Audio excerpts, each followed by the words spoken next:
1952 മുതൽ 59 വരെ ക്യൂബ ഫുൾജൻസിയോ ബാറ്റിസ്റ്റയുടെ സ്വേച്ഛാധികാരത്തിലായിരുന്നു. കുറ്റവാളികൾക്കും അഴിമതിക്കാർക്കും സുരക്ഷിത താവളമായി അക്കാലത്ത് ക്യൂബ. 1952 അട്ടിമറിയിലൂടെ അധികാരത്തിൽ വന്ന ബാറ്റിസ്റ്റ നിലവിലിരുന്ന ജനാധിപത്യ സംവിധാനങ്ങളെ തച്ചുടയ്ക്കുകയും സ്വേച്ഛാധികാരത്തിന് വഴിയൊരുക്കുകയും ചെയ്തു. ഏകാധിപത്യ ഭരണത്തിന് ഏറെ നാൾ ജനങ്ങളെ അടക്കി നിർത്താൻ കഴിഞ്ഞില്ല. ജനം വിപ്ലവ വഴികളിലിറങ്ങി. സായുധവും രാഷ്ട്രീയവുമായിരുന്നു പ്രക്ഷോഭമാർഗം. യുവ അഭിഭാഷകനായ ഫിഡൽ കാസ്ട്രോ പ്രക്ഷോഭത്തിന് നേതൃത്വം നൽകി. ബാറ്റിസ്റ്റയിൽ നിന്ന് ഭരണം പിടിച്ചെടുക്കുമെന്ന് കാസ്ട്രോ പ്രഖ്യാപിച്ചു. എന്നാൽ അതിനായുള്ള അദ്ദേഹത്തിന്റെ ആദ്യകാല ശ്രമങ്ങൾ പരാജയപ്പെട്ടു. കാസ്ട്രോയും സഹോദരൻ റൗളും ചേർന്ന് ക്യൂബൻ സൈനിക പോസ്റ്റ് മൊൺകാഡ ബാരക്കിൽ സായുധ ആക്രമണത്തിന് മുന്നിട്ടിറങ്ങിയെങ്കിലും അതും പരാജയപ്പെട്ടു. ഫിഡൽ കാസ്ട്രോയും സംഘവും അറസ്റ്റിലായി. തടങ്കലിൽ M26-7 രൂപീകരിച്ചു. വിചാരണ വേളയിൽ ഫിഡൽ കാസ്ട്രോയ്ക്ക് 2 മണിക്കൂർ പ്രസംഗിക്കാൻ അവസരമുണ്ടായി. പ്രസംഗത്തിലെ ആശയം രാജ്യത്തെ വൻതോതിൽ സ്വാധീനിച്ചു. ഇത് തിരിച്ചറിഞ്ഞ ബാറ്റിസ്റ്റ പൊതുജന അംഗീകാരം നേടാനുള്ള നീക്കമെന്ന നിലയിൽ മൊൺകാഡ ബാരക് ആക്രമണകാരികൾക്ക് പൊതുമാപ്പ് നൽകി. കാസ്ട്രോ സഹോദരന്മാർ മെക്സിക്കോയിലേക്ക് ഒളിവിൽ പോയി. അവിടെ അവർ തങ്ങളുടെ പദ്ധതികൾക്ക് മൂർച്ച കൂട്ടി ഏകീകരിച്ചു. 1956 ക്യൂബയിലേക്ക് മടങ്ങി. മെക്സിക്കോയിൽ കണ്ടുമുട്ടിയ ചെഗുവേരയും കൂടെ ഉണ്ടായിരുന്നു.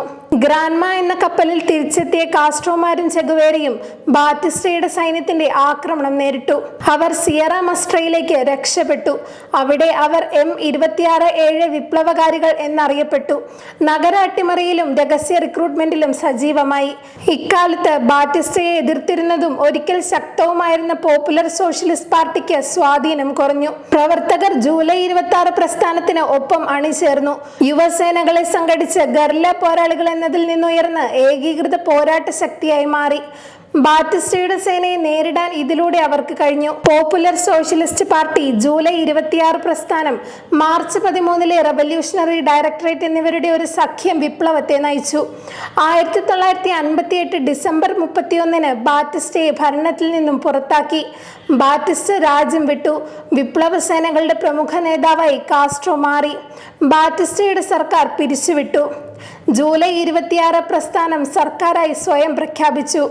ബാറ്റിസ്റ്റയെ പുറത്താക്കിയതിന് തൊട്ടു പിന്നാലെ കാസ്ട്രോയുടെ ജനപ്രീതി വളരെയധികം ഉയർന്നു. കാസ്ട്രോ അതിവേഗം അധികാരമുറപ്പിച്ചു. 1953 ജൂലൈ 26 ക്യൂബയിൽ ദിയാഡില റവല്യൂഷനായി ആഘോഷിക്കുന്നു. മാർക്സിസ്റ്റ് ലെനിനിസ്റ്റ് പാതയിലൂടെ പാർട്ടിയെ കാസ്ട്രോ പരിഷ്കരിച്ചു. 1965 ഒക്ടോബറിൽ കാസ്ട്രോ ജനറൽ സെക്രട്ടറിയായി ക്യൂബയിലെ കമ്മ്യൂണിസ്റ്റ് പാർട്ടി സംഘടിത രൂപമാർജിച്ചു. വിപ്ലവ പ്രക്രിയയുടെ ആഭ്യന്തര അന്തർദേശീയ പ്രത്യാഘാതങ്ങൾ പ്രകടമായിരുന്നു. അമേരിക്കയുമായുള്ള ബന്ധങ്ങൾ ഗുരുതരമായി ഉടഞ്ഞു. അനുരഞ്ജന ശ്രമങ്ങൾ നടത്തിയിട്ടും പിരിമുറുക്കം അവസാനിച്ചില്ല. ക്യൂബൻ വിപ്ലവം പല ലാറ്റിൻ അമേരിക്കൻ രാജ്യങ്ങളിലും ആഴത്തിലുള്ള അലയൊലികൾ സൃഷ്ടിച്ചു. ചെറുത്തുനിൽപ്പിന്റെ പ്രതീകമായി മാത്രമല്ല, വിജയകരമായ ഒരു വിപ്ലവം എങ്ങനെയായിരിക്കുമെന്നതിന്റെ രൂപരേഖയായും വർത്തിച്ചു.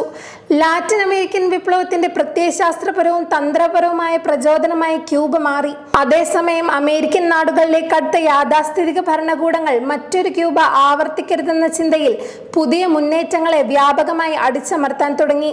വിപ്ലവത്തിന് ശേഷം കാസ്ട്രോയുടെ സർക്കാർ വിശാലമായ ദേശസാൽക്കരണ പരിപാടി ആരംഭിച്ചു. ഇത് രാജ്യത്തിന്റെ സമ്പദ് വ്യവസ്ഥയെയും പൊതുസമൂഹത്തെയും പരിവർത്തനം ചെയ്തു.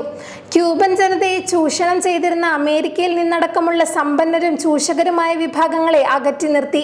സാമ്പത്തിക പരിവർത്തനത്തെ തുടർന്ന് ക്യൂബൻ സമൂഹത്തിലെ സമ്പന്നവർഗം അമേരിക്കയിലേക്ക് പലായനം ചെയ്തു. ആഫ്രിക്ക, അമേരിക്കൻ നാടുകൾ, തെക്കുകിഴക്കൻ ഏഷ്യ, പശ്ചിമേഷ്യ എന്നിവയുൾപ്പെടെയുള്ള ഇടങ്ങളിൽ സ്വേച്ഛാധികാരത്തിനെതിരായ കലാപങ്ങളിൽ ക്യൂബയുടെ ഇടപെടലുകൾ വിപ്ലവങ്ങൾക്ക് കാരണമായി. 1959 1965 ഇടയിൽ അമേരിക്കയുടെ സഹായത്തോടെയും പ്രേരണയോടെയും നിരവധി കലാപങ്ങൾ ക്യൂബയിലെ സർക്കാരിനെതിരെ എക്സാംബ്രെ പർവ്വതനിരകൾ കേന്ദ്രീകരിച്ച് നടന്നു.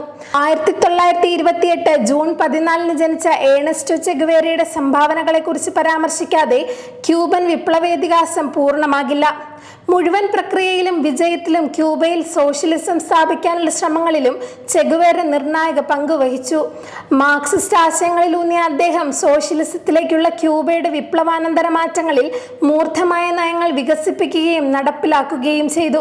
അർദ്ധ കൊളോണിയൽ ആശ്രിതത്വത്തിൽ നിന്ന് മോചിതമായ ക്യൂബയിൽ അദ്ദേഹം കൊണ്ടുവന്ന ആഴത്തിലുള്ള ഘടനാപരമായ മാറ്റങ്ങൾ ഒരു സ്വതന്ത്ര രാഷ്ട്രം എന്ന നിലയിൽ സോഷ്യലിസ്റ്റ് ചേരിയിലേക്ക് പൂർണ്ണമായും ഇഴുകിച്ചേരാൻ ഉപകരിച്ചു. രാഷ്ട്രീയ സമ്പദ് വ്യവസ്ഥയിലൂടെ സോഷ്യലിസ്റ്റ് പരിവർത്തനത്തിലൂടെ സാധ്യമാകുന്ന സോഷ്യലിസ്റ്റ് നിർമ്മിതിയും പുതിയ മനുഷ്യനെ വളർത്തിയെടുക്കുന്നതിന്റെ പ്രാധാന്യവും അദ്ദേഹം അടിവരയിട്ടു. ഫോക്കോ സിദ്ധാന്തത്തിലും ചെഗുവേര ശ്രദ്ധ കേന്ദ്രീകരിച്ചു. ഇവയെല്ലാം മാർക്സിസത്തിന് അദ്ദേഹം നൽകിയ വ്യത്യസ്തമായ സംഭാവനകളായിരുന്നു. ചെഗുവേരയുടെ വിപ്ലവകരമായ തീക്ഷ്ണത അദ്ദേഹത്തെ ആഫ്രിക്കൻ രാഷ്ട്രമായ കോങ്കോയിലേക്ക് നയിച്ചു. എന്നാൽ പോരാട്ടത്തിന്റെ പരാജയം അദ്ദേഹത്തെ ക്യൂബയിലേക്ക് തിരിച്ചയച്ചു. താമസിയാതെ ചെ ക്യൂബയിൽ നിന്ന് ബൊളീവിയയിലേക്ക് പോയി. ചെയുടെ സാന്നിധ്യം അറിഞ്ഞ ബൊളീവിയൻ സർക്കാർ അദ്ദേഹത്തെ ജീവനോടെയോ അല്ലാതെയോ പിടികൂടാൻ ഒരു പ്രത്യേക സൈനിക യൂണിറ്റ് രൂപീകരിച്ചു. അമേരിക്കൻ CIA ബൊളീവിയയെ സഹായിച്ചു. അവരുടെ കുതന്ത്രത്തിൽ ചെയും കൂട്ടാളികളും കാട്ടിൽ കുടുങ്ങി. സൈന്യവുമായി ഏറ്റുമുട്ടി. വെടിവെപ്പിൽ ചെയ്ക്ക് പരിക്കേറ്റു. അദ്ദേഹത്തിന്റെ തോക്കും തകർക്കപ്പെട്ടു. അദ്ദേഹം അറസ്റ്റിലായി. 1967 ഒക്ടോബർ 9 ചെ അതിക്രൂരമായി കൊല്ലപ്പെട്ടു. വധിക്കപ്പെടുന്നതിന് തൊട്ടു മുൻപ് നിന്റെ അറിവില്ലായ്മയെക്കുറിച്ച് നീ ചിന്തിക്കുന്നുവോ എന്ന് ചോദിച്ച പട്ടാളക്കാരനോട് അദ്ദേഹം മറുപടി നൽകി, ഇല്ല, ഞാൻ ചിന്തിക്കുന്നത് വിപ്ലവത്തിന്റെ അമരത്വത്തെക്കുറിച്ചാണ്. എനിക്കറിയാം താങ്കൾ എന്നെ കൊല്ലാനാണ് വന്നിരിക്കുന്നതെന്ന്. നിറയൊഴിക്കൂ ഭീരു, നീ ഒരു മനുഷ്യനെ മാത്രമാണ് കൊല്ലാൻ പോകുന്നത്. ഇതായിരുന്നു ചെഗുവേരയുടെ അവസാന വാക്കുകൾ.